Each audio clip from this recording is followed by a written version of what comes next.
Hola, buenos días. Claudia here. On today's episode of our Destination Insider series, I'm gonna bring you on a 5-day road trip along one of the most beautiful parts of Spain, Costa Brava. Vámonos.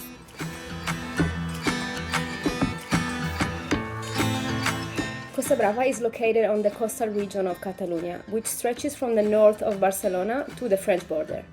Along these 75 miles of rugged coast and dramatic cliffs, you'll find old villages, small beaches, and fascinating history. If we were traveling along this stretch of coastline 200 years ago, we would likely be walking along the Camí de Ronda. This coastal path was created in the 19th century to keep smuggling under control.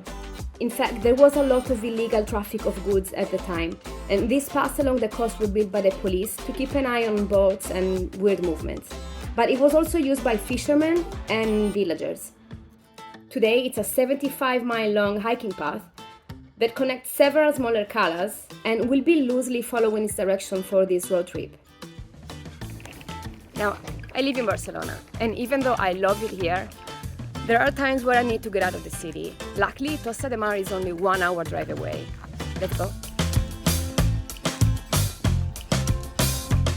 Costa de Mar has been continuously populated since Roman times, and you can see these layers of history in its churches and streets. The center is a walled-off medieval town with a castle built on its highest point.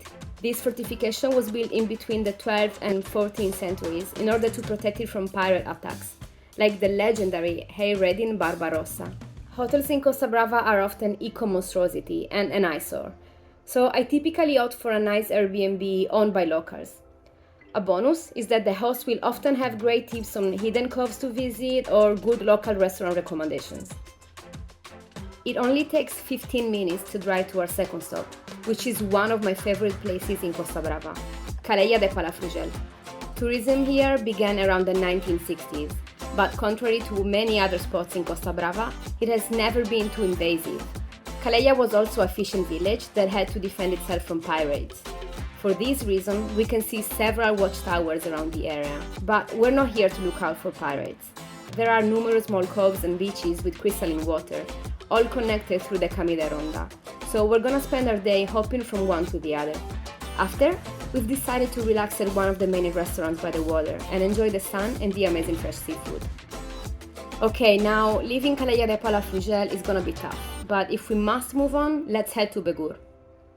Begur is another little charming medieval town from the 16th century, where you can find tourists enjoying the sun in the central bars of the town all year round. However, there is a lot of history here that's hidden underwater.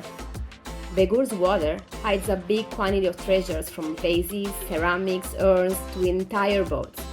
In fact, archaeologists have found 3 sunken Roman boats with their entire shipment inside, including wine, oils, coins, and even some checker species.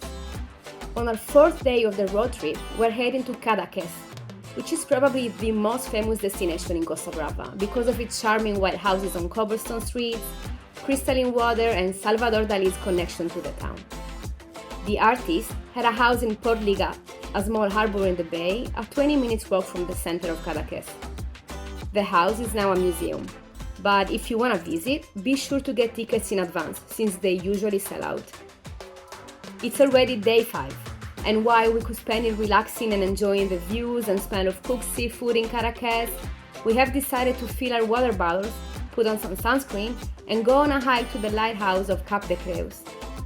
This hike is around 1 hour and 40 minutes long, but it will take way longer than that because the views are breathtaking, and you're gonna want to stop for a quick swim in at least one of the small coves hidden along the way. Costa Brava is very popular during the summer season, and the heat can get really intense in Spain. If you want to avoid crowds and enjoy milder weather, you could consider going in the spring or fall. 5 days are clearly not enough to see everything Costa Brava has to offer, but they are enough to make us fall in love.